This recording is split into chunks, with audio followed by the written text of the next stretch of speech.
Good morning, everyone. I'm Angela LoBue with the Conrad and Hilton Foundation, and it's my absolute pleasure to welcome you on behalf of Foster Together Network and its home agency, the Center for Strategic Partnerships.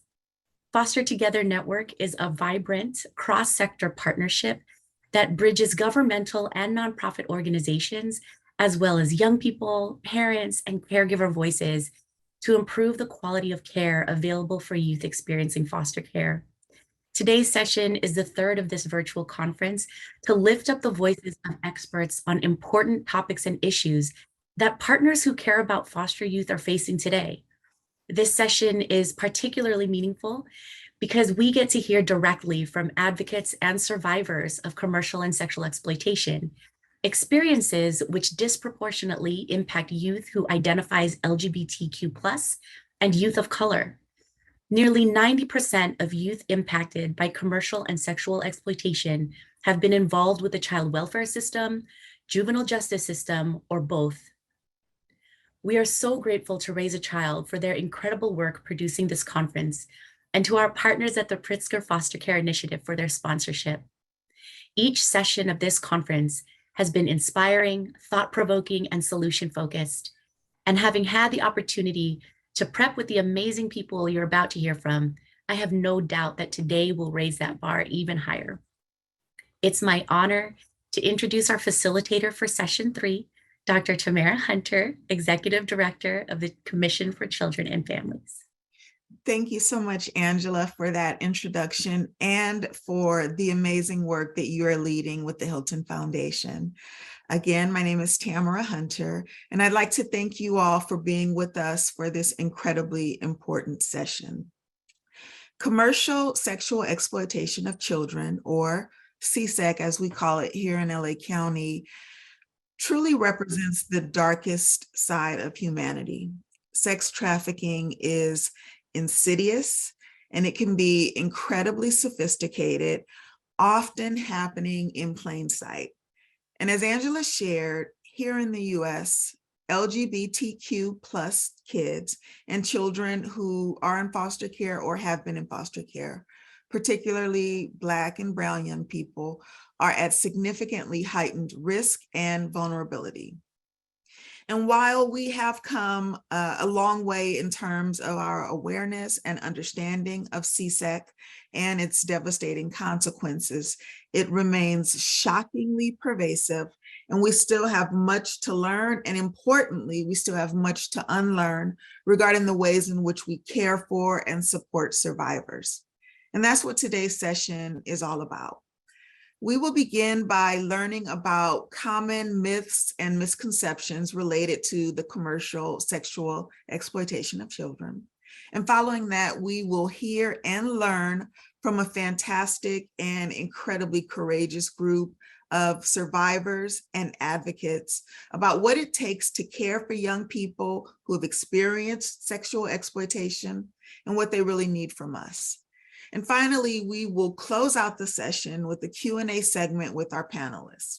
And as a bit of housekeeping, you should see a Q&A icon at the bottom of your Zoom screen. Please use this feature to ask any questions that you may have throughout the session, and we'll pick them up during the Q&A segment. So without further ado, let's dive into our agenda.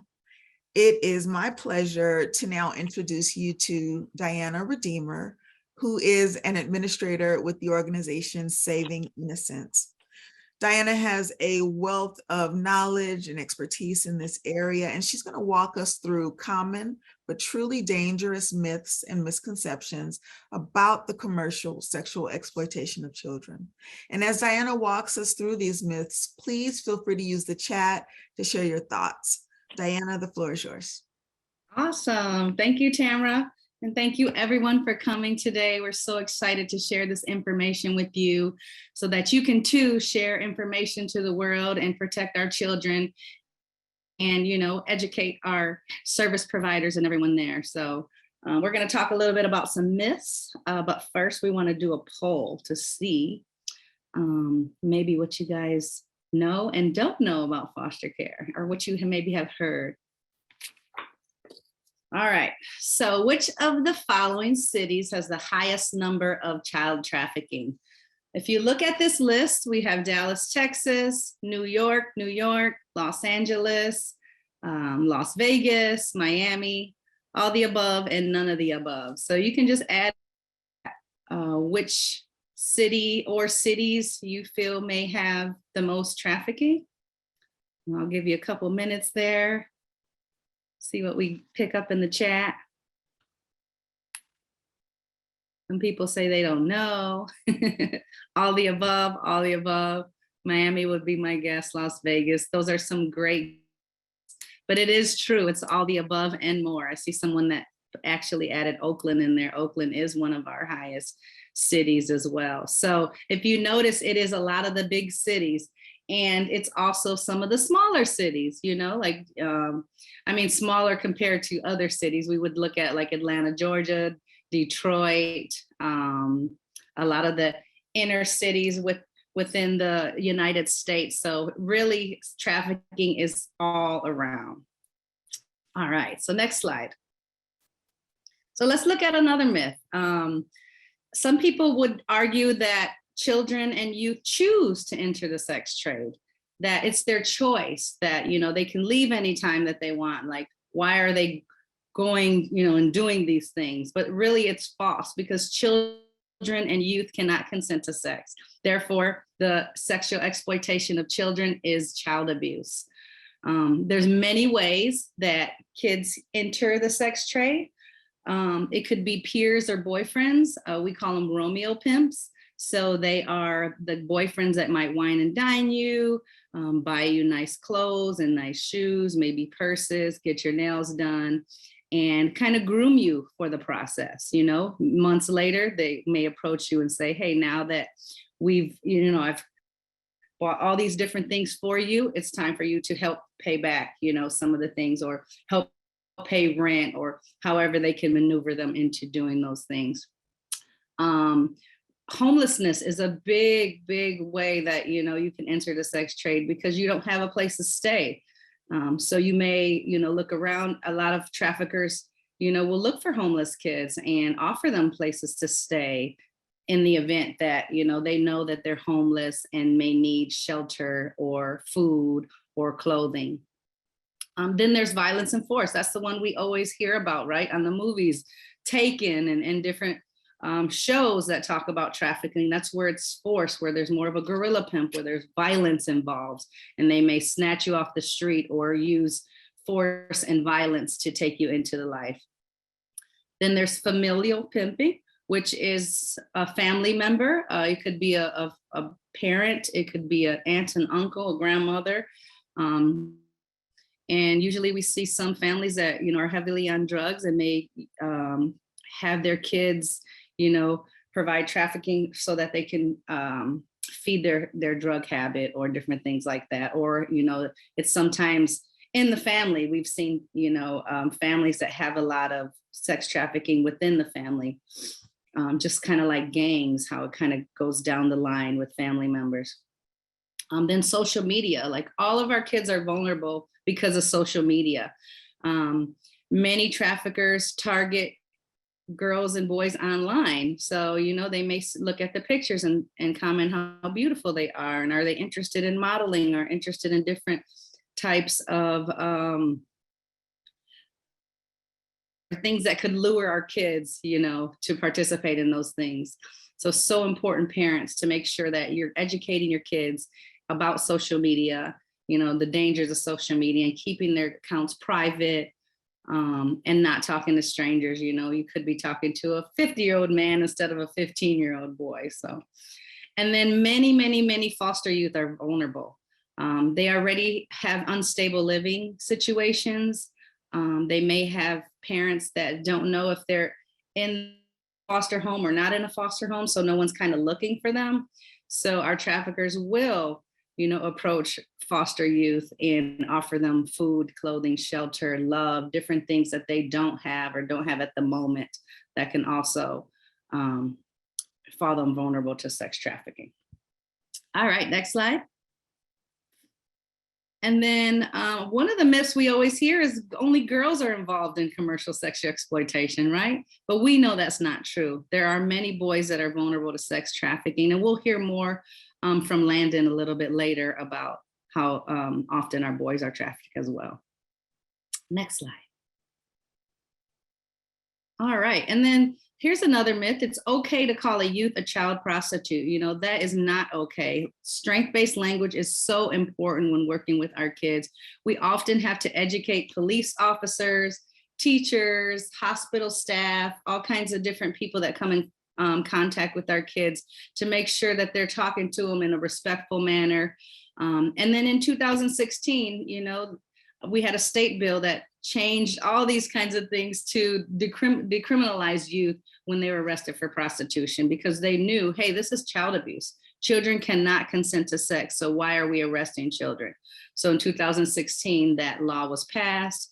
So now we are spreading the word to, you know, use strength-based language with our kids, not within just the trafficking world, but within the foster care world. You know, we don't place children in homes, we join children with families. So we put more of the personal aspect on it instead of having objects. You know, social workers don't have caseloads, they work with children. So taking out the object and putting more of a personal spin and a people spin on there. All right, next slide. And I believe this is our last one. So here's a myth. Youth who have experienced commercial sexual exploitation do not want families. They don't want foster families. They kind of just want to, you know, be on their own, or, you know, stay as an adult, which, you know, because many of them have lived an adult life from this small period of time of trafficking, that you would think that they wouldn't want families. But that's not in all actuality true. Many, many, many kids desire a healthy relationship with a trusted adult. So someone that they can feel has their back, someone that they can go to when they have, you know, an issue or a problem. Sometimes they may even need a healthy adult just to come back to as family if they go off to college, you know, for Thanksgiving when they come back, and having a house to stay with someone, or, you know, just having that total mentor. So it's so, so important for us to talk to our young youth about what they need, what they want, what they've had, what hasn't worked, what has worked, which we'll talk about today with our panelists, so that we can never assume and we can ask what they need. So awesome. And I think we're done with those. Tamara. Thank you so much, Diana, for that really informative walkthrough. It's so important to have accurate information in this battle, and you've set the stage perfectly for our panel discussion. So now I want to invite our panelists to turn on your cams. And I want to remind the audience to use the Q&A feature as the panel engages in discussion to ask any questions that you may have. And Tamara, you too, because we want to see your pretty face. Thank you. Thank you. I didn't realize that my camera was off. I appreciate that. Yeah. Okay, let's start with a quick round of introductions, very brief introductions. Let's start with Britiana, if you can share your name and a little bit about your organization. Yes, definitely. So I am a part of the LA County Youth Commission. All right, we work very closely with the Board of Supervisors. I am one of the 15 youth that is on this commission. Our vision is to seek and help the child welfare and juvenile justice system, center youth voice in the efforts to co-design and improve policies, programs, and services. Right, with me being one of the only youth that was involved in the juvenile justice system, as well as the only youth that was involved in the CSEC system, I tried to center my focus on those policies as much as I can, as well as taking on other tasks. Thank you so much, Britiana. It's great to have you with us. Landon, will you introduce yourself? Absolutely. Thank you all for having me. I am really honored to be here and be a part of this. So my name is Landon Dickeson. I'm the Executive Director for Ranch Hands Rescue and Bob's House of Hope. Bob's House of Hope is the first and only safe house in the country for young men 18 and up who have been victims of sex trafficking. So I look forward to providing some insight and awareness around that piece of the puzzle. Great, thank you. Diana? All right. My name is Diana Redeemer. I am the Resource Family Administrator with Saving Innocence. We are an anti-human trafficking organization based out of LA County. We have case management services. We do a lot of training within the community. And we most recently had a foster care program. So we are connecting families with kids and for lifelong connections. I also forgot to talk about our empowerment group. So we work with a lot of transitional age youth too, and empowering them to be, successful and independent. And we're really to be here. Great, thank you. Jessica? Hi, my name is Jessica Midkiff. I work for Saving Innocence. I am a program development specialist and assist across all departments. Thank you. Stacy? Hi, I'm an advocate with Saving Innocence. So I provide case management services, and I also am the crisis response roster. Thank you. Navya? My name is Navya Mackey. I am a surviving victim, however you want to put it, victim, survivor. I am one of those. Thank you, Navya. We're grateful to have you with us. We are expecting one additional panelist, Jasmine. I don't think she's on yet. Are you on? But she's not here. I don't know how that happened. We're having a tech challenge, so I am working to get her in here. Okay. Once that is resolved, Jasmine, please jump in and join the discussion. So before we actually move into that discussion, I just want to remind our panelists that this is intended to be a safe space for you. And if I or anyone else asks a question that you are uncomfortable answering, please know that it is okay for you to say that. And if at any point during this discussion, you feel the need to step away and take a break, please know that it is okay for you to turn your camera off and do that too. Okay. So one of the primary goals of this session or of this conference in general is really to improve the experiences that youth have while they are in foster care. And one of the best ways to do that is to ensure that foster parents understand the youth that they are caring for. So Jessica, I'm hoping that you can start off the discussion by sharing your thoughts about what foster parents and really anyone who works with survivors need to know about them. Oh, thank you. With working with kids for a very long time and also being a kid that was in the system quite a while back, one of the biggest things is to remember, patience and, the relationship piece. Even if a kid would kind of shut off or turn away, it doesn't mean that they don't want your attention. I've seen a lot where adults are like, this kid, seems like, it's really hard to get to them. They don't really want me. They don't really want any help.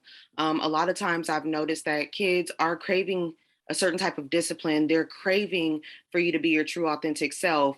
And a lot of people are not really familiar with what that would look like working with one of the kids that's within the system. And also too, just, staying there and knowing that they're resilient and knowing that as time goes on and you gain their trust and they start to trust you, that they will start to open up and feel safe. And one of the biggest things is meeting, that Maslow's is kind of meeting those basic needs. And so if they don't feel as though they are safe and they are comforted and they are wanted, or in so many other things, and yes, they will test the boundaries with you to see who you really are. If they don't feel those things, they're going to run. And also sometimes too, even if you are offering this safe environment, sometimes still they will run because of so many different things going on internally. And it won't have anything to do with you, and you are doing your best job. So just know, don't take it personally. It's something going on with the child. And also remembering too, that this child has suffered so many different types of traumas that, it's not just the commercial sexual exploitation. You know, like Diana was, you know, saying earlier, it's the child abuse, and that child abuse, you'll eventually find out what some of those things are, but it's so complex that even they don't fully understand emotionally and mentally what's been happening to them. And so being mindful of being extremely patient, but also too, not biting into the nonsense. So think of, how would you raise your children, your biological children, right? You know you're not going to bite into no nonsense. You know you're going to press the line if need be. You know that there are certain things, and your children know that you love them. Your biological children know that you love them. And I would say use some of that with a child that's coming into your home that is not biologically yours. It is hard, but it is not impossible to have a child come into your home and start to help them to undo a lot of what's been done to them. So a lot of people that have told them, I love you, I'm going to protect you, I'm going to do this, they were the first ones to completely violate that child's trust. So it's going to take some time to build up that relationship, but just give it time and it'll work. And if they run, make sure you have your arms open and you're ready for them to come. If they're talking to you about running, you know, one of the things I used to do with a lot of the kids I worked with in placement, I would sit down and talk to them. Okay, well, let me know what's going on, so on and so forth. I wouldn't exactly help them pack, you know what I mean? But I would be like, okay, if you really must, I understand, you know, but I would start setting up different things in front of them. Well, why don't you, let's grab a bite to eat real quick, because I know you really want to go, but I want to make sure you're fed. Hey, do you want to lay down and take a nap real quick? Because I know you're probably going to be tired. So you're kind of taking the fire out of them wanting to run and wanting to leave, and you're replacing it with some type of safety and care. And so, I mean, there's so much. Do we have time today? But like, you know, those are just some of the things you definitely could do when working on a relationship with a child in your care. Thank you, Jessica. That was such a comprehensive and really insightful response. And I saw so many heads nodding and body language indicating that people agreed with what you were saying. So I invite others to join and share your thoughts. What do foster parents need to know about youth who've experienced commercial sexual exploitation? And Jasmine, I see that you've joined us. Welcome. Hi. Anyone else want to chime in and share your thoughts? Is there anything that you might add to what Jessica shared?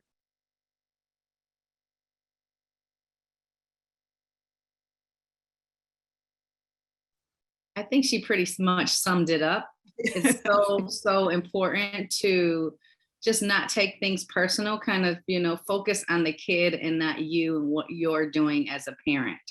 Because a lot of times we internalize things and say, oh, they don't like me, or, oh, they don't want to be here because of the way they're acting, when it's like Jessica said, it's going on internally with them. So try Absolutely. to focus on them, and you know, and you got to have some thick skin too, you know.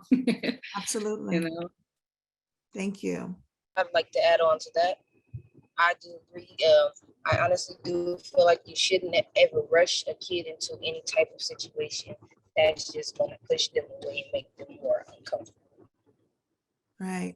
So again, picking up on that patience and not pushing a child or rushing a young person, because as you all have been stating, this is about the youth. It's not about meeting the caregiver's needs. It's about meeting the youth where they are and being what they need in that moment. Thank you for that. Can anyone share any do's or don'ts for foster parents who work with these young people? What's something that they should do, and what's something that they absolutely should not do? A don't is don't throw their past into their face. That is a big problem. Yeah. Absolutely. Anything else? I'll chime in. I think one thing that I've heard from a lot of It might be your camera, Jasmine, because I can't really hear you. that we support is do you be yourself. Jasmine? Jasmine, can you hear us? Okay, it seems like Jasmine's having tech issues. Not trying to assimilate or trying to, let's see, let me try something really quickly.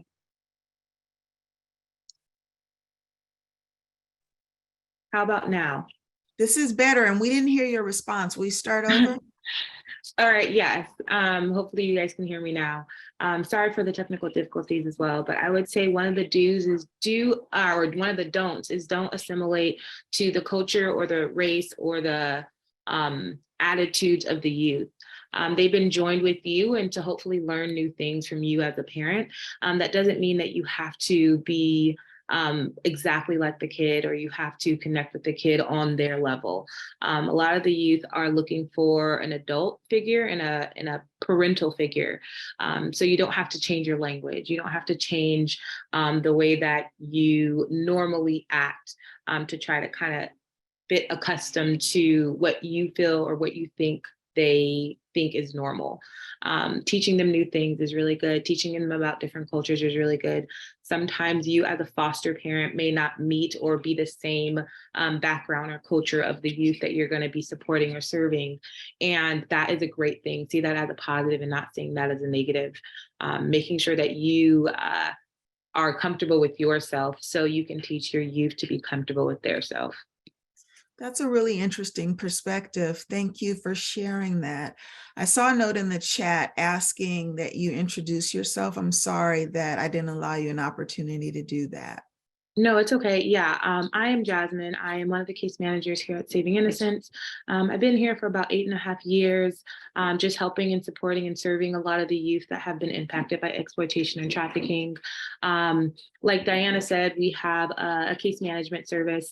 We also work with adults and adults trying to being helped and supported in getting out of a life of exploitation or trafficking, as well as the minor side. We work with local law enforcement like LAPD, LA Sheriff's Department through our FRP process, where we help and support youth that are actively in a trafficking situation, helping them get reacclimated to a home or a shelter or family that they can kind of like begin to grow in a more healthier manner. Last thing that we do at Saving Innocence is victim witness testifying. So if a youth wants to or is called to testify against a trafficker in a sense that they were abused or hurt, we are able to help and support them on the stand as they kind of like tell their story and get some of the relief and get some of the justice that they need or that they want or that they may not know that they need. Thank you.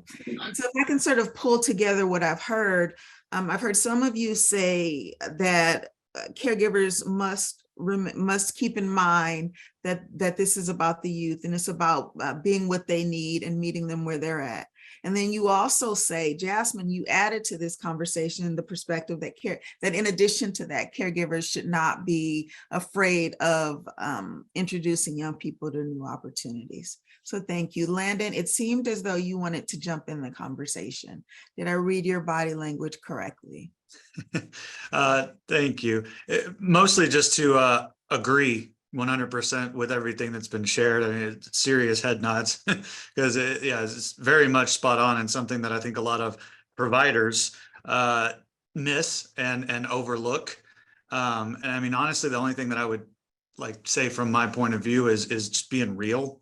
Just be genuine, be real, don't fake it, don't do what you think that you're supposed to, like just be your honest, authentic self. But also in that, I think, not having adopted someone myself, but having seen others go through it and my own parents go through it, make sure you do your own work before adopting someone, like make sure that you've done your own like recovery work, your own processing of why you're doing this, what your motivation is getting into it, so that you know what you're getting into, not from a perspective of the child, but from the perspective of yourself. Because this may not be popular to say, but I do think there are some people that come into it with good intentions, but they haven't fully processed. And so they transfer their own stuff onto the kid, and that's not fair to the kid at all. And it doesn't further their recovery, or that stability. And so it doesn't really become a new family. So those are the only thoughts that I had to kind of add to what was already eloquently shared. That's an excellent point. Thank you so much, Landon. And while you have the talking stick, I want to turn to you because your work centers on boys and young men who have survived commercial sexual exploitation and who are often left out of the CSEC discussion. Can you tell us a little bit about their experiences? Sure. Thank you so much for the introduction. And the real challenge here is that, the experience is largely the same. It's just that most people don't acknowledge that it happens to males too, that males are in that space as well. I've talked to some individuals from other countries who have come here, and they're blown away by the fact that males are not part of the discussion, because they're like, that was half of the people that were being victimized alongside me were male. Like, how is that not already a part of the discussion? And as we're doing more and more research on the topic, as more and more studies and sting operations are focusing on males rather than just catching them, kind of by mistake or by accident, actually focusing male-centric, male-identifying pronouns and language, we're finding it's actually closer to 50% of sex trafficked youth are male. DOJ put a study at 36%, ECPAT put it at 38%. And then I've, seen a couple of stings just in my local area that it was 40% of the arrests were people that were looking for males under 15. So the point being that it's happening at a much higher rate than people realize. And there's a lot more males being victimized in this way than people realize. But also the cross perpetration and the stigma and myth around what we expect from males. And so a lot of, like, a really good example of that is a partner out of Washington State that created a jail screening for their local prison system. And they said, give this to all new inmates, everybody that comes in, do the screening. And they said, okay, we'll do it for the females that come through. And they said, no. We want you to do it for literally everyone, no matter how they identify, every single human body that comes through there. And they said the calls that they got for males went through the roof. They couldn't keep up with it because it basically doubled what they were already receiving. And so the point being, when you just ask, when you open up to say, okay, this is happening to males too, let's use the same things that we already know work, then you see them because they were already there, right? And so we just weren't asking. So that if you take nothing else away from my presence here today, that's the number one thing, that it is happening to males too, boys too. And it's also, if you just ask the question and you just follow the same procedures that are already in place, best practices, you will see that they are there. Yeah, thank you. And it's happening, and at shockingly high rates. I think about this and how we tend to overlook males, as you say, when it comes to sex trafficking, certainly sexual abuse that doesn't involve a commercial aspect. And it's that same sort of bizarre aspect of our society that allows many people to dismiss, these news stories we hear about, let's say, teachers molesting or raping male students, and as a society, we sort of view that in a very bizarre way, and it's rooted in some of our societal expectations for males. So thank you for that. I want to say to the rest of the panel that we hope that this will be a conversation, so please feel free to jump in and ask your questions or add your insight to the discussion, even if the question was not originally directed to you. So with that, I'd like to open the floor and ask if anyone has any thoughts on anything that Landon just shared, or about the experiences of boys or people who identify as boys as it relates to this subject matter. Yeah, but please do. I really want to be here to learn as much as share, and just to kind of further the point that was just made is that anybody who's got a vulnerability, especially a host of vulnerabilities, there's a higher risk. And one of the things that Tamara and I were talking about on Monday that is also overlooked is our trans youth, male to female or female to male, but also those with intellectual and developmental disabilities or physical disabilities. In fact, for the total population of the United States, about 2% of people will be trafficked at some point in their life, even though we know it's underreported. But also, and that includes, commercial sexual exploitation, but also on that lower scale, much bigger percentage. But anyway, for those who have a severe physical or mental disability, it's 12%. It's an incredible increase, and not just in risk, but also in active victimization.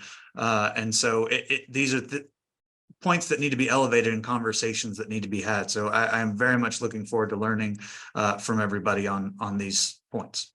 Yes, I just want to underscore that again to make sure that I heard it correctly and that our audience did. You said that the data on the average rates of trafficking, sexual trafficking for the general population is 2%. Correct. Although that's underreported. But when we focus exclusively on the disabled population, that number skyrockets to 12%. Correct. And that's identified as Yeah. having been commercially sexually exploited, which again is underreported. That's not just risk, that's confirmed case. Wow. Yeah. Jessica, Jasmine, go for it. Jessica, you can go first. I'll go right after you. Oh, no, it wasn't you. Okay. I was going to say, I love that Landon brought up the topic of boys, and then he opened this whole other can of worms of people that may have different learning styles and different learning abilities, how they are a little bit more susceptible and more subject to being exploited or trafficked. I think the first thing about boys, we want to make sure that we identify boys as humans that identify as male. And that number changes so much. You did mention some of the LGBTQ community that may identify as something that they were not born in that same sex or that same gender. And we want to make sure that we acknowledge that some of those people are also being victimized. And then I like to call it an onion, is a little bit bigger because they have so many different layers to deal with, not only with being trafficked, but maybe not being accepted by their birth family, not being accepted by the community that they're in, by their school. Then that leads to other mental or learning disabilities or learning inabilities because they're not going to school because of bullied, and then so on and so forth.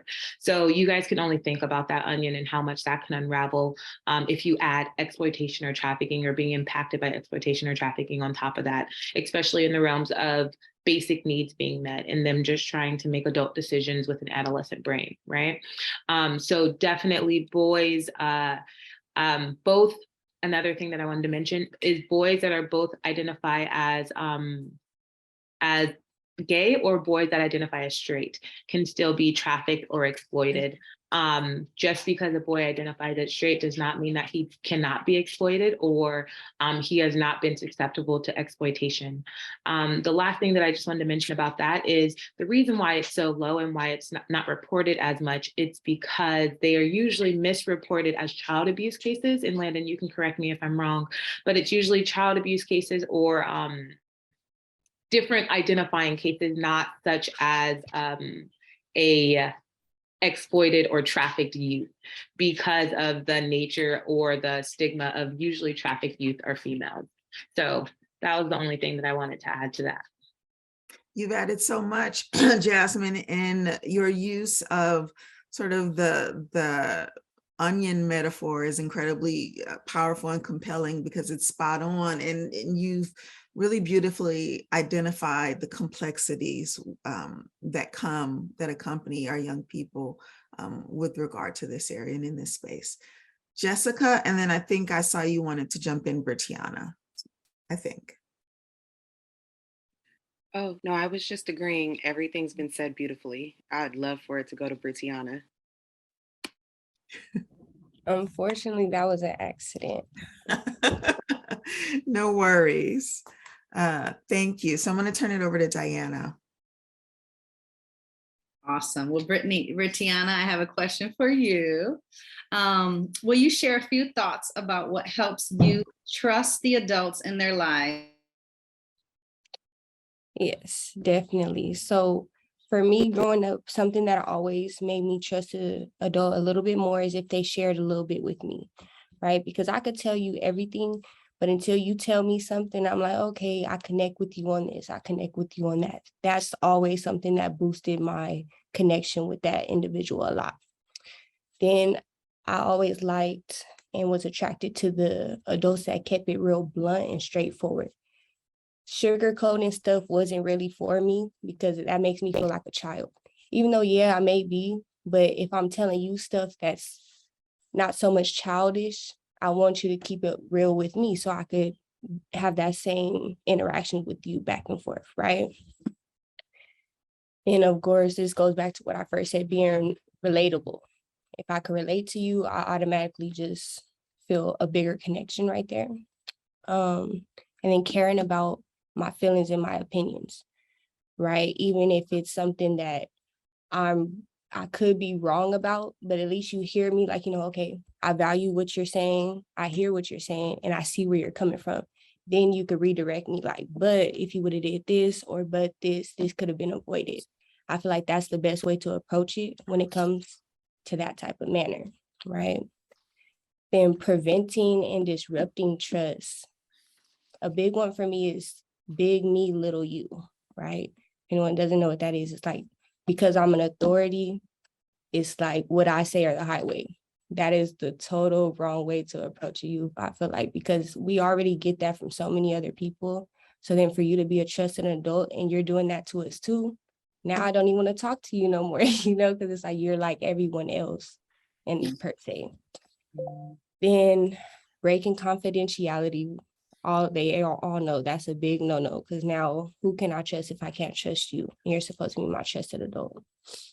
And another thing I would say is being judgmental. That's another thing you just can't do no matter what it is. It could be the worst thing you ever heard in the world, but you can't show that to the youth because they may feel like, I already couldn't tell this to no one. And again, you're the trusted adult and I can't even tell you that. Who can I tell it to? Because now you're judging me just like everyone else.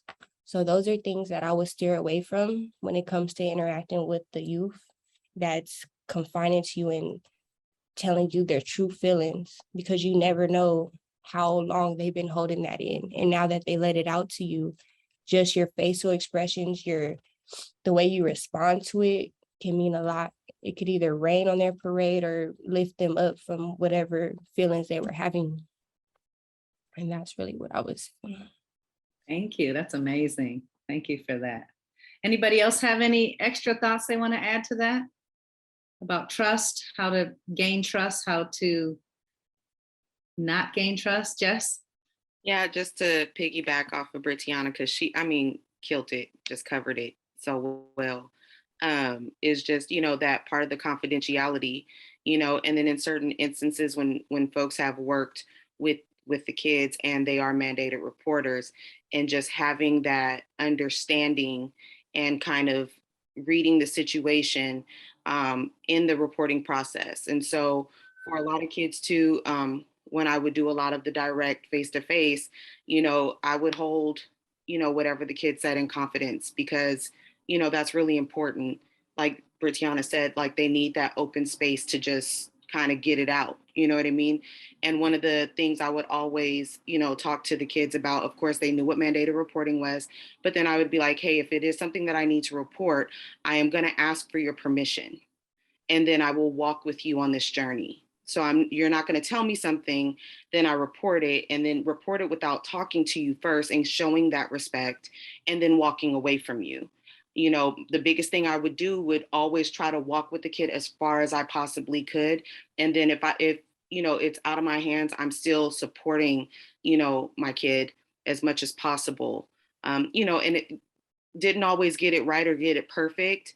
But I think, what kind of won things over with some of the kids I worked with was that I really did try to show that respect. And so I'm really happy Brittany, opened that up. And then as far as the parents, and knowing that you will need to report some things, having that conversation firsthand and making sure to let the child know that I will support you in this. You are not alone. Is the really big thing. So just kind of piggybacking off of Brittany, because she explained it so well. And I think a lot of people kind of get a little confused or it get a little jumbled up when it comes to that, and have that, that where they're kind of torn, where it's like, I do have a duty. However, how do I preserve this relationship with this child that I have? And so, one of the things was I would come to the kid like, hey, this is really big. How do you feel about saying this to the person that needs to be said? And I'm right here with you. And usually for the most part, it worked out. And sometimes it didn't. And sometimes the relationship did get a little difficult, but just sticking in there the best I could, I think showed the kid like, okay, they are here for me. And no, they're not perfect, but they are here for me and they are part of my support. So. Awesome. Dr. Hunter, there actually is a question in the chat geared towards Landon and some of his comments, if we could answer that question. And the question for you, Landon, is could you give examples that illustrate not showing up authentically? And are there scenarios that youth tend to see repeated?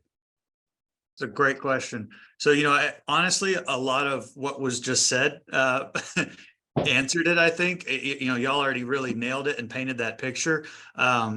As far as, from my point of view on that, the first thing that came to mind when I read that question was, it's okay to say, I don't know.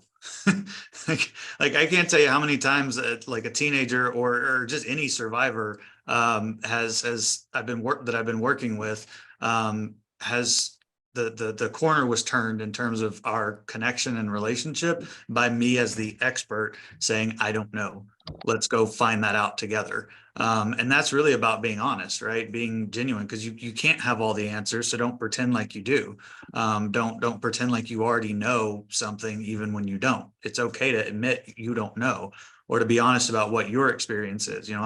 This is frustrating for me too, or this is upsetting for me, or this hurt my feelings when you did this, or when you said this. Like, it's okay to say those things, but also maintain the focus on the youth, right? So saying, hey, this hurt my feelings, but at the same time, keeping the focus on them, that, it's not about you and your feelings, it's about them and what their needs are. But it's still okay for you to be genuine and honest about how it affected you, or about, how you're feeling in the situation. So I guess the overarching idea here being that it's okay to be human, and it's okay to be real in terms of what your actual experience is in whatever the interaction is.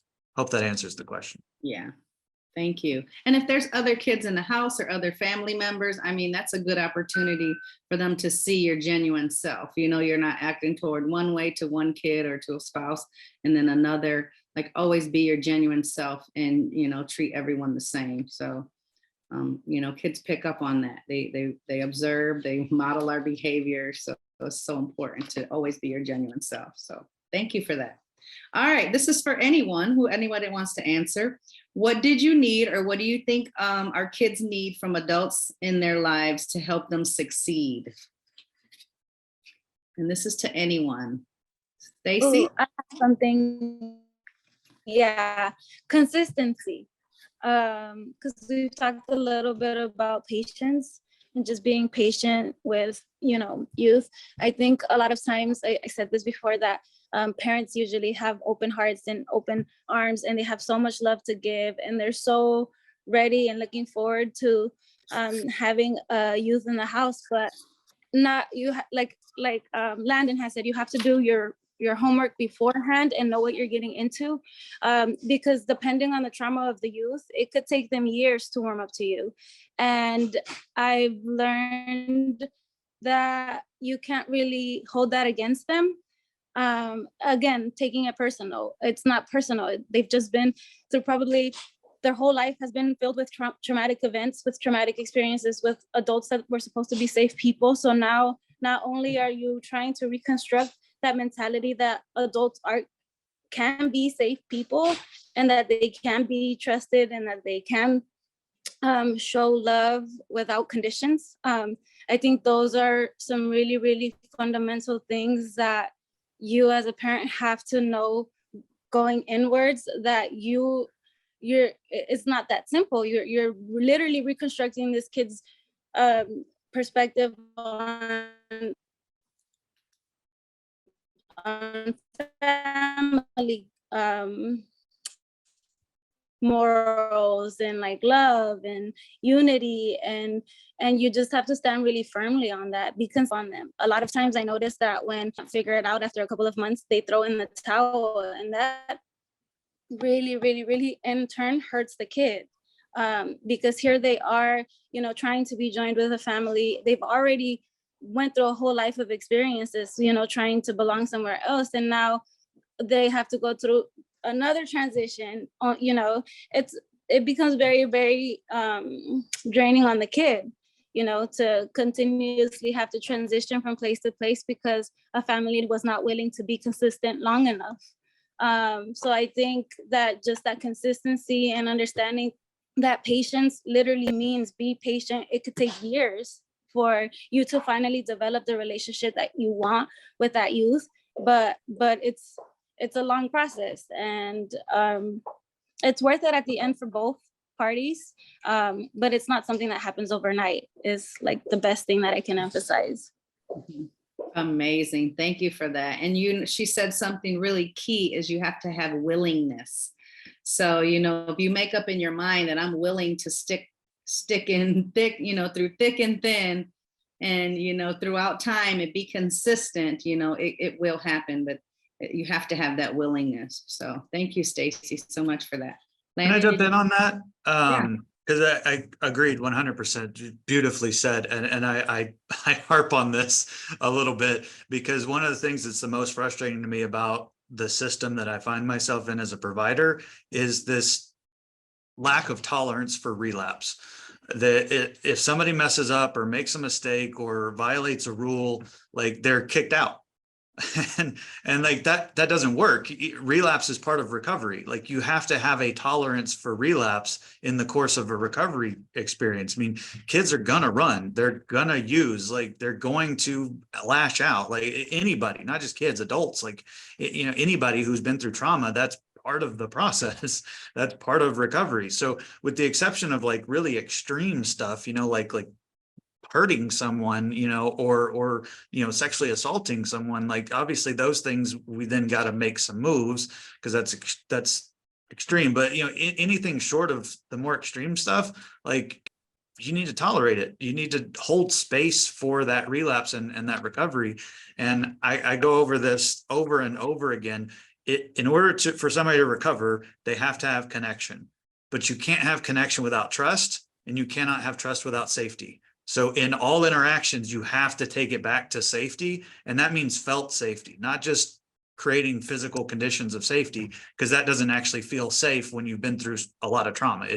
Chaos feels safe because that's what you're used to. So like you have to create the conditions for felt safety. And like Stacy said, show up consistently and hold that space, even when they're creating chaos in every interaction like that, because it's just part of the brain trying to recover from what it's been through. So I just thank you, Stacy. Beautifully said.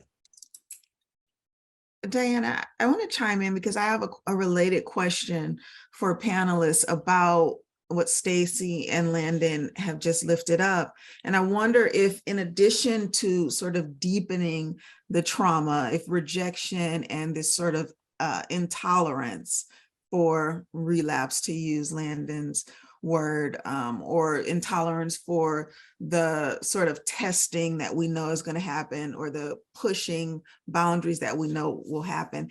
If when a young person who's particularly been impacted by sexual exploitation, commercial sexual exploitation, if that sort of rejection in some ways validates negative messaging that they may hear from traffickers about how they are the only person who cares for them, or is the only person that's consistent in their lives and will always be there for them. Does it sort of validate that as well? I would say definitely, but one of the panelists probably would speak to that better, you know, because we know traffickers often say, you know, nobody wants you, nobody's looking for you, nobody cares about you. So that negative talk from foster parents can reinforce those same, you know, feelings or thoughts of nobody really cares for you. Yeah, I can attest to It's that. like telling a kid you don't want them. Go ahead, Navya. That's basically what we hear when people say that. We hear that we don't want you, you don't belong here. That's what us as children hear. That's what I used to hear. But at a certain point in time, you can't depend on no one but yourself. So you got to take things into your own hands. Depend on yourself. Take care of yourself. No one else wants to do it. Do it yourself. Do it for you. Perfect. Yeah. Oh, sorry. Go ahead, Jessica. I was just gonna further emphasize that, yeah, it does I have been able to witness how that places my youth into harmful situations, because like Navya said, they're forced to take care of themselves, and that's basically forcing youth to go back to the same hurtful, harmful behavior that they're trying to get away from. And I have seen traffickers use that against foster youth and say, well, you see, they kicked you out, like, where are you gonna go? You don't have anywhere to go. And a lot of times, not because the youth wants to go back, it's more like they're forced to, because there's no one else who's willing to meet their basic needs. So they're forced to go back to all that they know. So we do have to kind of be conscious how that affects youth, and what conditions it sets for them, because they ultimately end up back in danger. So yeah, that's all. Awesome. That's so beautifully put. Navya, Stacy, you guys are just kicking the thing today. So I just wanted to piggyback. It's just that survival mode. And even when you have the child in custody, or custody sounds so harsh, but with you, at home with you, it's just remembering, even after they're stable, they're still possibly gonna, kind of be reactivated to go back into survival mode. And one of the things I always try to throw out to people is, if your biological child went missing, what steps would you take to make sure you got your child back? Then if you have a child from the system, who's taking those same exact steps to retrieve them? No one. Usually when a child runs from care, or they've been taken from care, because not 9 times out of 10, but sometimes in certain situations, the exploiters will physically take them out of the household, coerce them out of the household, so on and so forth, right? And then remembering the survival mode of, I have to depend on me. So when that child leaves the safety of your home, or is taken from the safety of your home, usually what ends up happening is you report to the social worker. If they're dual, you report to the probation officer. You report to the certain people within the system that you're supposed to. But no one's usually putting out an Amber Alert for a child in foster care. And that's what we have to really be honest with ourselves about. And so when you take this child in, because with the biological child, like if my kid went missing today, I'm calling everyone, news stations. I'm setting up a big party to find my child. I am running down the street. I am ready to fight. I'm ready to do whatever it takes. You know what I mean? I'm ready to step in front of a bullet. But when it comes to a child that comes into the home, you know what I mean? That's not biological. A lot of times, for years and years and years, unfortunately, no one looks for them. So it's reinforcing what the exploiter says to them. It's reinforcing what other family members that were not good for them said to them and showed them. And so like, that's something to really think about too, because in the back of your mind, or in the back of their minds, they'll be like, okay, we'll see if you really care. Because if I went missing tomorrow, then what?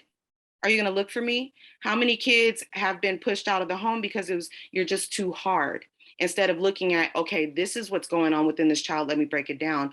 And I know we're limited on time, but one of the great tools that I really like to use and look at is, there's two. There's the continuum of abuse when working with a child that has experienced CSEC, commercial sexual exploitation of children. And then it's another model. Is contemplation. Stages of change. Stages of change. Stages of change. And that is a great tool to utilize when you're working with a child with complex trauma, and even when that child steps out and they're in a really good place in their preparation, they're active and they're doing the work, they can easily, fall back in. So lapse, relapse, and or, another term is recycle back into that. So, and that all plays a really big part in the survival piece. So I know I kind of went all over the place, but the biggest thing is if a child is going through whatever the survival mode, they are taken, they run, just remember, that they're looking like, would you put out a search party for me? Do you really care about me? What length are you willing to go to retrieve me? And so that goes into the trust, the respect, the relationship, and so much more. So that child just needs to know that you will look for me if something were to happen. And I guarantee you that child will learn to know that they are in a great environment and that you guys will have a great relationship moving forward. I would like to piggyback off what Jessica just said real quick about the biological, a biological kid and the difference between a adopted kid or a foster youth, whichever word you would like to put. That right there is that is a big issue, and I have been through that myself. It is a big difference when it comes to a biological kid. A foster parent will always pick their biological kid over the foster kid. But the thing about that is when you do that, and that hits a place where that's been hit before, and it makes them just want to go ballistic. I've been there myself, and I went ballistic. I was gone for months. No one looked for this. They're right. They don't put out Amber Alerts for us. If you don't come across the police will not look for you. If you don't come across the right people, they will not look for you. It's certain things that you really have to do. If you see a kid is leaving, go after them. Don't just let them leave, because you don't know what's going to happen. That is a big issue. If it was your biological kid, you would have been running down the street after your kid. But since they're in the system and they have all these workers, it's different. It's not different. We're all kids at the end of the day, and we all need somebody. That is a big problem. Do not put a foster kid beneath your biological kid. We are all the same. Awesome. Thank you for that, Navya. Woo! All right, I have another one for you. You can keep your your camera and your volume on. How do you think youth who have experienced commercial sex exploitation can have their needs met in a foster home? What does that foster home need, or that foster mom need to be providing, foster dad, whatever? What is it that you needed in your foster home? For me, it is different because I knew my foster parent. I knew her from previous times. So I honestly feel like building a relationship before you actually jump into the whole thing is a key to that. Awesome. So relationship building prior. Yes. Okay. And then while you're with that family, what do they need to continue to do? Build onto that relationship? What else? One thing that I'm gonna use an example. So when I was in my foster family, when my mother died, my biological mother died, I didn't know what to do. My foster parent, she came up to me and she didn't say anything. And I didn't expect her to. You're not supposed to ask someone, are you okay? What can I do? It's nothing that you can do or can't say in that moment. Give the youth time, give them space. And when they're ready, when you open up like that, they're going to know, okay, I can go to that person later when I'm ready to talk, to actually go and talk and get everything off my chest and let them know what's going on and how I feel and what I want to do about the situation and what I want to go out and do right now, because everything's just running through my mind. That right there, being there, you don't physically have to say anything or do anything, but let the youth know that you're there and you're willing to listen. Amazing. Thank you for that. Ooh, anybody else want to add anything to that one? I think Bertiana had some thoughts. Yes, I did. So one thing that I did want to say is, like, for a foster parent, I would say, because I heard somebody say this too, we're not friends, so you don't want to be on a level as a friend with the youth, but at the same time, you don't want to get at them like a worker or like a therapist all the time. So just to be like, find some type of middle ground where you can just be soft ears for them to land on, that'll open them up to be able to relate to you more and have a more better relationship with you to feel like, okay, I could talk to them about this. I don't have to steer away or shut down, that they'll be more open. Thank you for that. One thing I just wanted to add. Yeah, love it. I'll tack on. Really, it's already been said, treat them as your own kid, I mean, and if anybody is on here that was in a healthy home growing up, I mean, think about all the things that you received that you didn't really think of, that you just kind of took for granted. I mean, doctor's appointments, dentist, mentorship, proper nutrition, being taught how to balance a checkbook or how to plan for the future, being help with enrolling in college or a trade school, teaching how to drive, like literally all the things that make up growing from being a child to being an adult, because you're not raising the child they are, you're raising the adult that they will be.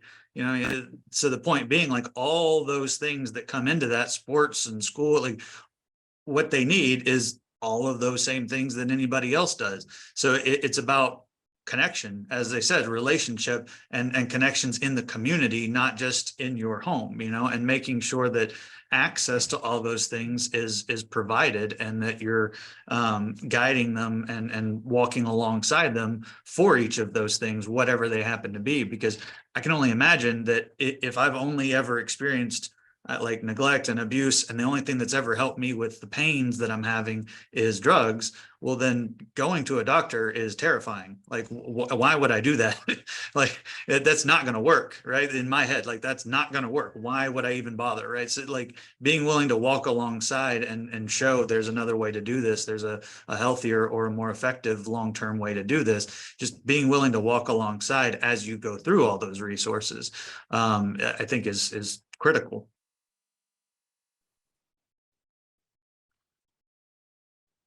Thanks for that, Landon.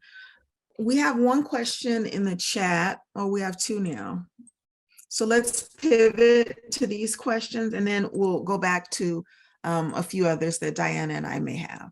Are you all up for a few questions from our audience? Thumbs up? Great. So the first question is from Camille, and Camille wants to know about harm reduction strategies. What harm reduction strategies have you seen successfully used by caregivers? And that's for anyone who wishes to answer.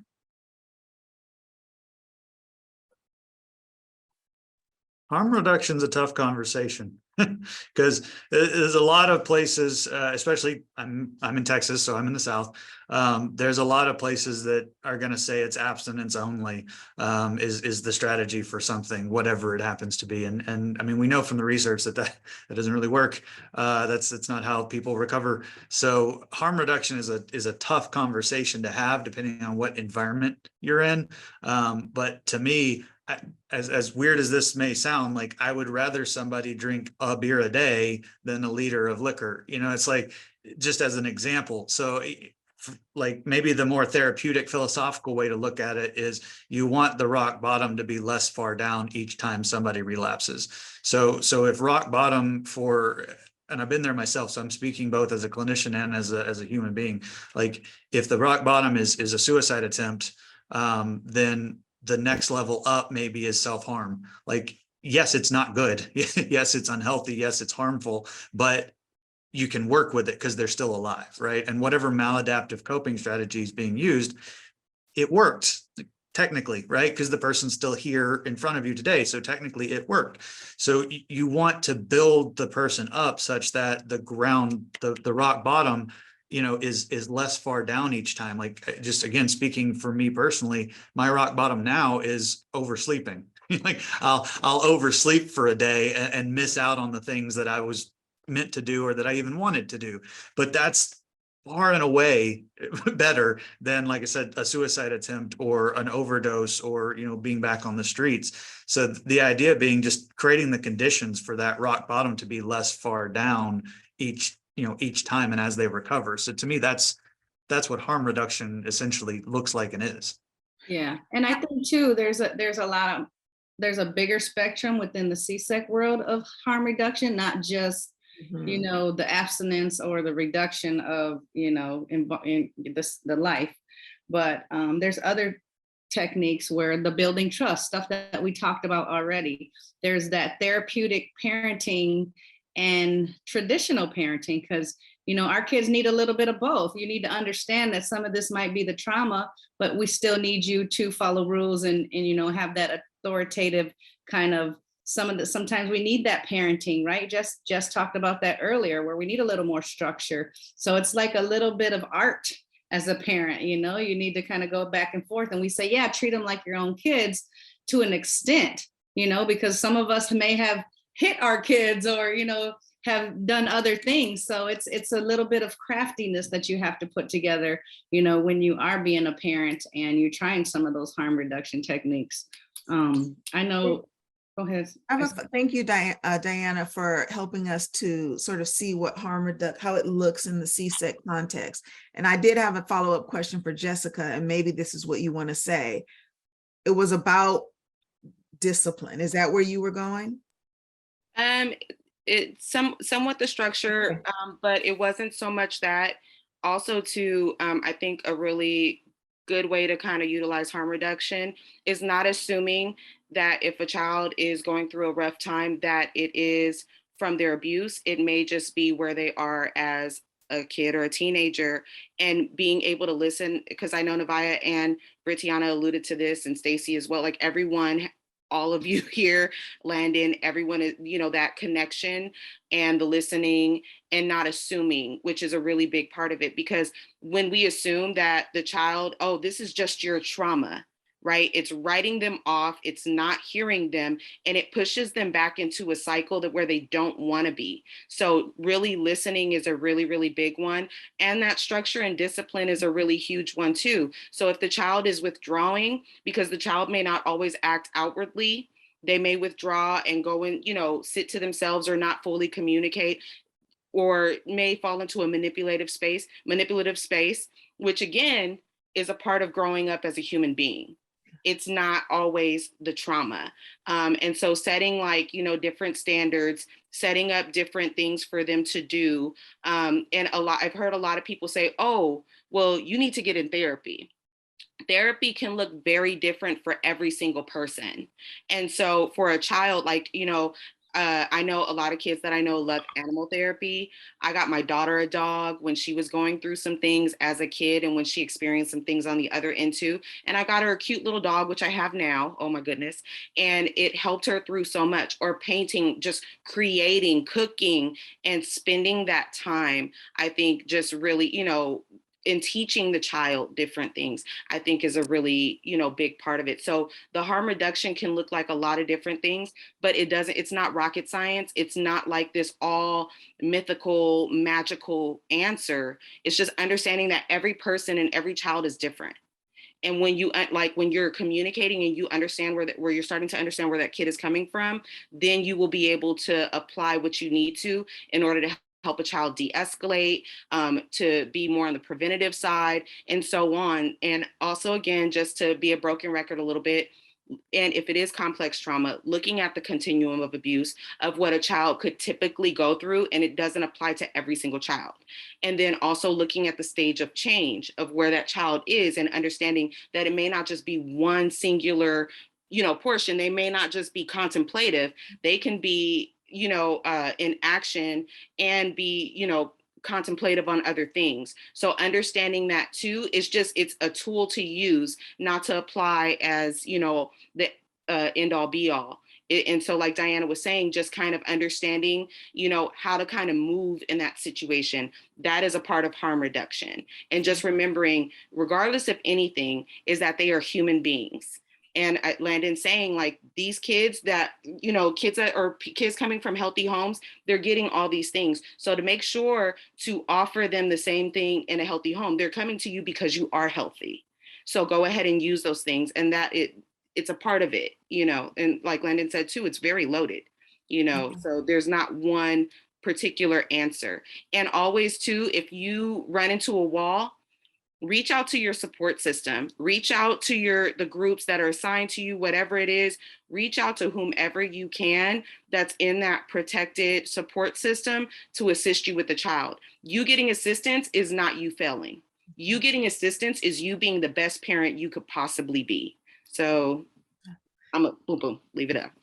Thank you. I really appreciate you being so concrete in what you're sharing, because one of our goals for this session is for people to walk away with concrete and actionable strategies that will improve the ways in which they work with children. And I'm also really glad that you mentioned non-traditional ways of healing, because, you know, the one-on-one cognitive behavioral therapy isn't going to work for everyone. But right now we're sort of locked into this medical model of healing, which isn't effective all the times. And that brings us to a question related to therapy that someone asked. And that question is therapy triggering? So that question's to anyone, but I'd love it if the question's open to anyone. Navya, go for it. Therapy. I like this topic. Therapy for me is very difficult. I don't like talking to people that I don't know, even though confidentiality, client confidentiality is a thing for a reason, but it all depends on how the kid feels. For me, therapy and sitting down talking to a stranger does not work. I get frustrated. They ask too many questions. They get too personal, and I don't even know you. How are you asking me all these questions, right? But another way to get me to talk is if I'm comfortable. I love cooking. I want to become a chef. If we having a cooking class, you can ask me anything you would like, and I will be open and willing to talk because I'm in a comfortable space to do so. Thank you. Great point. Great point. That's such a great point, because, you know, everybody doesn't respond the same way to therapy. And there's so many other therapeutic environments that, you know, will help not only kids, but adults. You know, we see it now today. So thank you for that, Navya. Absolutely. Jessica's your hand up again? Yes, a quick blurb. I know I'm no worries. I just didn't know if it never went down from before. Don't worry about it. Yes, I wanted to touch on a touchy subject, because, like, you know, coming from growing up in a Christian household, you know, where some people are like, you don't need any types of therapy, you just need God. You know what I mean? And so it's not saying that you can't introduce religion, your faith and beliefs into the situation with the child, but asking the child to, you know, what they're comfortable with, who their higher power is, and being very supportive of you know, where they are religiously as a person, and not condemning, because I've been in so many situations where they're like, this kid doesn't need anything, they just need God. And then it goes into like, oh, you know, some weird stuff. And so it's not saying you cannot bring your beliefs in religion into the situation, but being mindful and careful about that too. And I know one of the things too, when I was a young woman or a young lady and grew into a young woman and so on and so forth, coming from that household and even believing at times that God did not exist. Because if he existed, why am I going through everything that I'm going through right now? Why is he doing this to me? Why is he allowing this to happen? And so you may have a lot of kids that have faith, but be mindful about pushing that too. Yes, church can be, for whatever religion it may be, can be very therapeutic. That can be a way to get them to reconnect, but making sure to be mindful. So not being like, you know, this is a Christian household, this is a Catholic household, this is whatever it is, and that can be fine. But just making sure, you know, you're very clear in understanding where that child is coming from. But yes, religion and spiritual belief in higher power can be used as a therapeutic way for a child to kind of come back together, but just be very, very careful, because it is a touchy subject. And a lot of us that have gone through everything that we've gone through, I think at some point we've questioned, if this is real, why am I going through this? Why is this happening? So, you know, just kind of throwing that out there too, because I know that there are some families that will be like, I'm getting you in a church right now. And it can mean that, you know, you could mean so well, but just making sure you take those baby steps. Powerful. Right. Thank you for that. That was amazing. Yeah. Other thoughts? I was just going to add really quickly that I've noticed that just holding a therapeutic space for a kid is just as effective. Like, And there's a lot of different ways that you can do that, depending on the type of kid and what they like to do. A lot of foster youth I've noticed, depending on their history and their upbringing, they probably didn't have a chance to get to learn how to do normal things, or had the space to paint, to go to the beach, to check out a library, check out a book, learn about IT stuff, sign up to a gel LX, and I don't know how the right term is, but like a gel nail course, anything extracurricular. There's animal therapy. There's a lot of different types of things that you can provide depending on the type of kid. I think getting to know them is very telling. Some kids like to paint. Some kids rather do gymnastics and dance, but some kids may have interest to join a basketball team and they've never been able to develop they don't know how to shoot a ball. And just being able to see it in a more broad perspective. They're kids, think about it from that perspective, that parent perspective. Kids like to play with toys. They like to develop certain skills, and as they get older, that doesn't change. So being able to just provide that space for them to start learning how to do something, that also contributes to them learning how to use healthy coping skills, because a lot of times when they relapse and they go back to that harmful coping skill, it's because they haven't had too much time in their lives to practice other ones. So I think that having a therapeutic space can mean developing a life skill, developing a hobby, and so on and so forth. So not only just thinking about it as oh, it's therapy or nothing, or you have a religion or it's nothing. It's, it could be more general. Yeah, I mean, thinking about what Navya shared, it could be cooking with a young person. I really love that. Thank you for lifting it up. Yeah, and it's just so important too, for our service providers that are joining us as well, to know we need individualized plans. All these different model of practices, yeah, they're important and they've been evidence-based, and but it doesn't always work with every kid. So we need to make sure that we're tailoring our services to that kid and what they need. If they're not ready for therapy, there's not forcing them to therapy so that they can sit in there for 45 minutes and, in silence. So let's make sure that we're, meeting with the kid, meeting their needs, so that we're really helping them and not just putting them in a model that, somebody has developed. So. Thank you for that, Diana. And you sort of touched on the last question that I wanted to ask this group. So much of what the wisdom that you all have shared with us really boils down to meeting the youth where they are, tailoring the way that you care for, work with the young person to what they need, to who they are and what they've been through. But I can imagine that some caregivers or some people in general in this audience would want to know, how do you do that if I don't really know the child?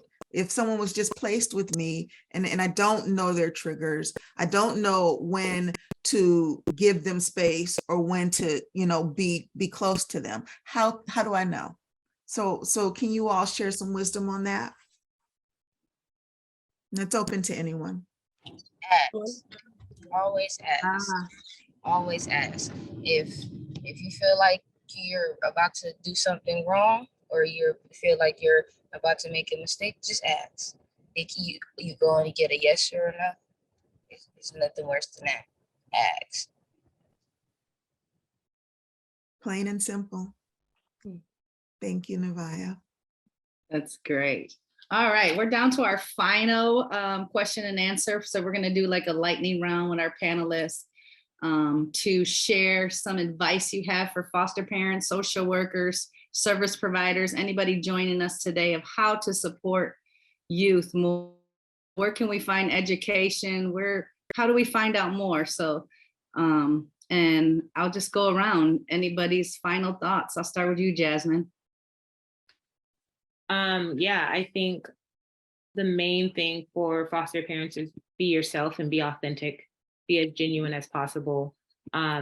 But another thing that I think that we kind of touched on a little bit is make sure that you are as your healthiest self before you come into this situation.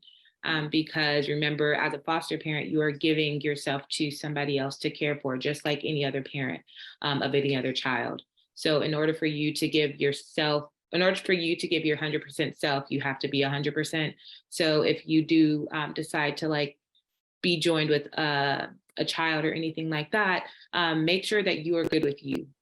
So if that is going to your own personal therapy, if that is making sure that you have self-care every day, if that is making sure that you have somebody to talk to vent to kind of get stuff off your chest, then you need to make sure those things are in place before you bring another human and another soul and another body into your life, to make sure that they understand what healthy looks like.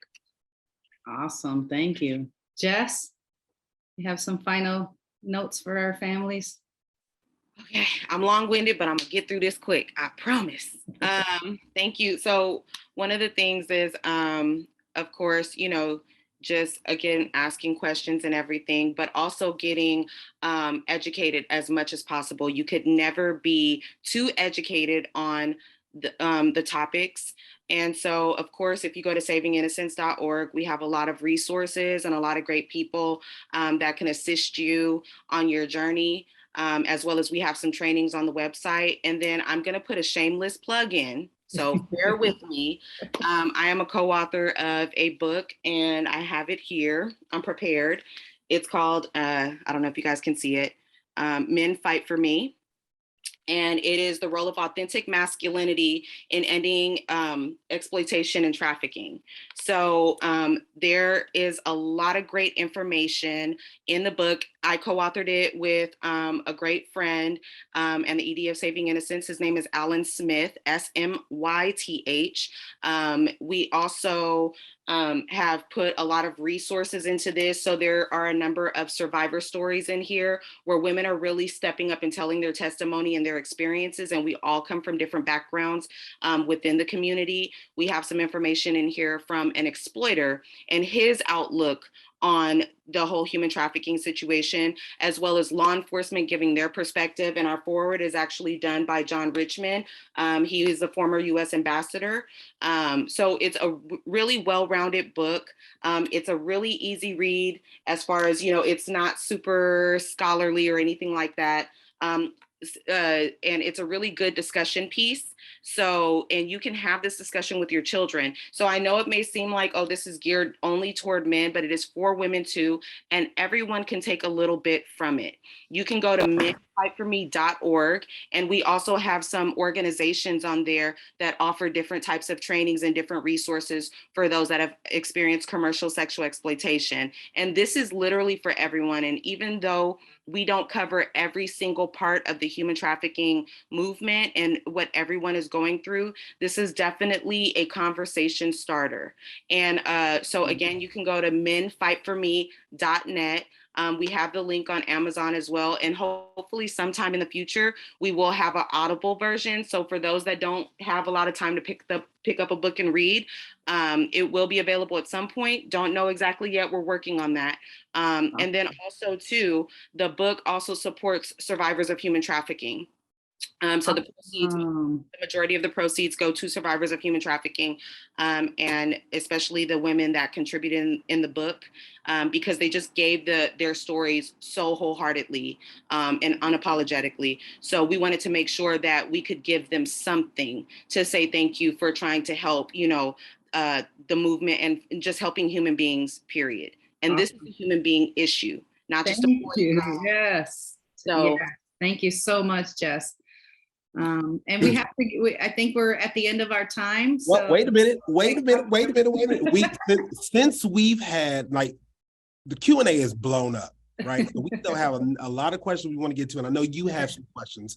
So if everyone, all 49 of you that are here are willing to stay and get some more knowledge, some more schooling, please stay. We'll do 10 more minutes, continue to ask your questions, and let's rock out. Okay. Anybody else have any final thoughts before we go to those last questions? I would like to add, I just want to say good luck and peace and blessings. one thing I would like to say is don't do it for the money. It's not worth it at the end. Do not do it for the money. You wouldn't treat your child any type of way if they were getting a check. So don't do it to the next child. Thank you for that. Hey, y'all, I do need to head out pretty quick. Do we have any final questions just for me? I mean, I've learned a lot from this, and it's been such a pleasure and honor to be a part of this. Anytime that I am speaking and I see survivors in this space nodding their heads, yes, I know I'm on the right track. So I thank y'all for teaching me, but also for validating the direction so that we're headed in the way we're approaching our services. So any questions for me before I head out? Well, I want to say there was one from a participant that mentioned who decides or mandates the harm reduction plan. Gotcha. That's going to be pretty much state-based because each state has different rules and regulations, both on a legal level, but on a ethical level as well. So like in Texas, for therapists, at least, we're under BHEC, which is Behavioral Health Executive Council. So we have to follow their rules and regulations when it comes to treatment models. And so some of the changes that need to be made based on, the things that we know as service providers and as survivors in the space, lived experience experts in the space, what actually best practice looks like, that's an advocacy at a federal, state, legislative level to create that change, because some of the problems that have been addressed here and that have been raised are because of regulations that we as clinicians have to abide by, or we lose our license or we face jail time. And so that's like I said, that's an advocacy issue at both the state and federal level. Thank you for that. Sure. Thank you. We want to give Brittana an opportunity to say a few closing words. Any advice that you'd give caregivers or anyone who works with young people in this way? Just speak up back basically on what she said, like not doing it for the money, doing it for a purpose, because that does mean a lot and it doesn't go unnoticed, right? And then I'm sure that the youth will attract to you more if you're genuine behind what you're doing, right? And then for all the youth, and they shouldn't be afraid to speak up and to connect with you, but if they are, just give them space, and as long as you're doing your part and not overplaying it too, they will come around. So just stay positive, stay motivated, and stay determined to the work that you're doing. That's amazing. Yes. And I just wanted to say too, if I could add something, is like, our kids are amazing. And I know sometimes we worry like, oh my God, the trauma is so complex, and will they, get the help that they need? Like, look at these beautiful faces that have joined us today. Like, there is hope, there's wonderfulness. They just, just need that stability and need healthy people like us in our lives that can, walk alongside them and show them genuineness and be that healthy adult. Sometimes people have given up on them. And so it's that person that can stick it out and, take ourselves out of the equation and focus on the kids and all their wonderfulness and just help them bring all that wonderfulness out. Thank you, Diana. Stacy? Sorry. I think you guys all have done a marvelous job at giving advice. So just further emphasizing what everybody else is saying is my only advice, because like they said, kids do notice genuine care. They do notice if there's a difference in, and just think about how the children, that's all. So everybody's right on it. So we want to be respectful of everyone's time. So I think what we can commit to doing is following up and responding in writing to the questions that we didn't get to during this session. We should have everyone's email address, and we will send out responses to the questions that we have remaining. And in closing, I just want to thank our panelists, Brittana, Navya, Landon, Diana, Jessica, Jasmine, and Stacy. I have said it before, and I'll say it again. I am in awe of your courage and the wisdom that you bring to this work and of your commitment to advocacy. I know that you have moved hearts and minds today. And to our audience, I just want to thank you for being with us. The commercial sexual exploitation of children is a very complex issue, and we just scratched the surface here. The time just completely flew by. But I hope that you have learned something today and that you are leaving this session feeling empowered and inspired to make a difference in the life of a young person in whatever way you can. So with that, we bid you a good day. Have a great day, great week, and be well.